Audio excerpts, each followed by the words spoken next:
Shalom Bapak Ibu Saudara yang terkasih dalam Tuhan Yesus Kristus. Salam sehati. Pembacaan renungan kita malam hari ini kita masih belajar dari Simson. Judul renungan kita adalah Pertobatan yang Terlambat. Ayat nas kita terambil dari kitab Hakim-Hakim pasal 16 ayat 23 sampai 31.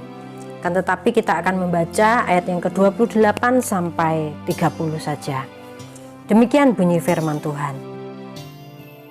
Berserulah Simson kepada Tuhan, katanya, "Ya Tuhan Allah, ingatlah kiranya kepadaku dan buatlah aku kuat.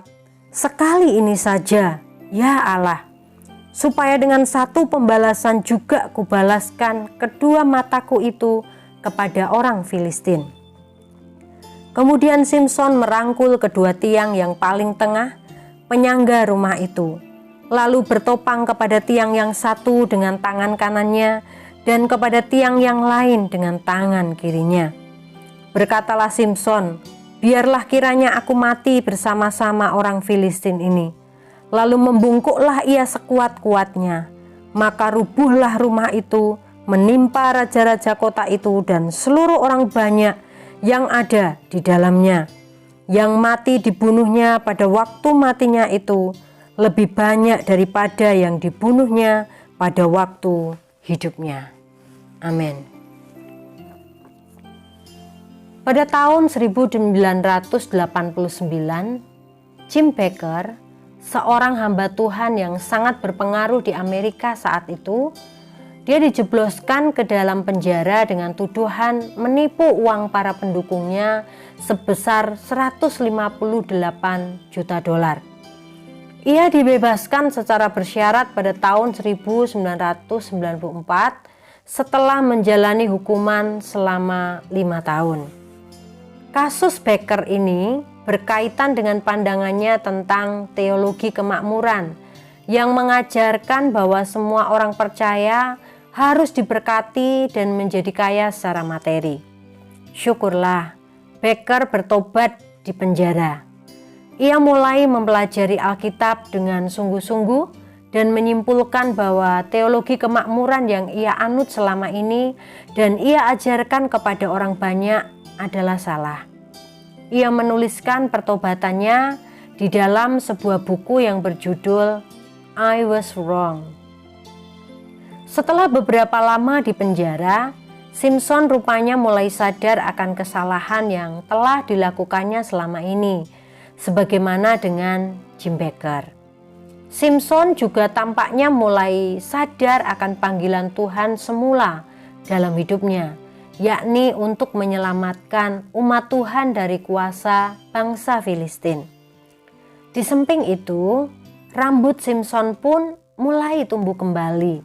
Kekuatannya yang hilang akibat rambutnya yang dicukur mulai pulih. Maka ketika orang Filistin membawanya ke sebuah gedung untuk menyuruhnya melawak dan menjadikannya bahan tertawaan, ia pun berusaha membunuh mereka. Di gedung itu berkumpul 3.000 orang Filistin untuk mengadakan perayaan korban kepada dewa mereka yang mereka yakini telah menyerahkan Simson ke tangan mereka. Dalam keadaan buta setelah kedua matanya dicungkil, Simson pun meraba-raba tiang penyangga gedung tersebut. Ia memegang kedua tiang penyangga gedung itu dengan satu tangan di tiang kiri dan satu tangan lagi di tiang kanan. Kemudian ia berdoa kepada Tuhan agar ia diberi kekuatan sekali lagi saja sehingga ia bisa membalas orang-orang Filistin tersebut. Dan dengan sekuat tenaga ia pun mendorong kedua tiang gedung tersebut sehingga rubuh dan menewaskan semua orang yang ada di dalamnya. Namun hal ini juga yang menjadi penyebab kematian Simson. Ia ikut tertimpa gedung tersebut. Sekalipun Simson telah bertobat, namun ia harus membayar mahal perbuatan-perbuatannya yang tidak taat kepada Tuhan. Tuhan mendengar doanya yang terakhir untuk membunuh orang Filistin, namun itu tak bisa meluputkannya dari kematian. Ketidaktaatannya jugalah yang membuat Simson tidak mencapai hasil yang maksimal selama dia 20 tahun menjadi hakim Israel. Orang Filistin yang dibunuhnya pada hari kematiannya, yakni 3.000 orang, lebih banyak dari yang dibunuhnya selama ia hidup. Dan tidak seperti para hakim sebelumnya, Simson tidak pernah berhasil membebaskan orang Israel dari kuasa orang Filistin. Dari kisah ini kita belajar, sekalipun kita telah bertobat atas dosa-dosa yang telah kita lakukan, namun konsekuensi dosa tersebut tetaplah kita terima. Kita tidak bisa menghindar dari hal tersebut. Kita harus menuai apa yang kita tabur. Oleh karena itu, mari berhati-hati dengan perbuatan kita. Akibat dosa tetap ada, sekalipun kita sudah bertobat. Tetapi jauh lebih baik tetap bertobat daripada tidak. Demikian pembacaan renungan kita malam hari ini. Kita akan akhiri di dalam doa. Mari kita berdoa. Bapa di sorga, ajarilah kami untuk menaati firman-Mu, sehingga hidup kami menghasilkan buah yang maksimal dan tidak berakhir dengan tragis. Tuhan, tolonglah kami, mampukan kami untuk menjadi pelaku-pelaku kebenaran firman-Mu. Berkati seluruh umat-Mu tanpa terkecuali malam hari ini.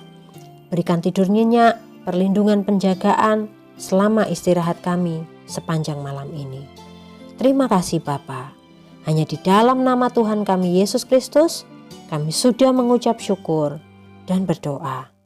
Haleluya. Amin. Tuhan Yesus memberkati Bapak, Ibu, Saudara semuanya. Salam sehati.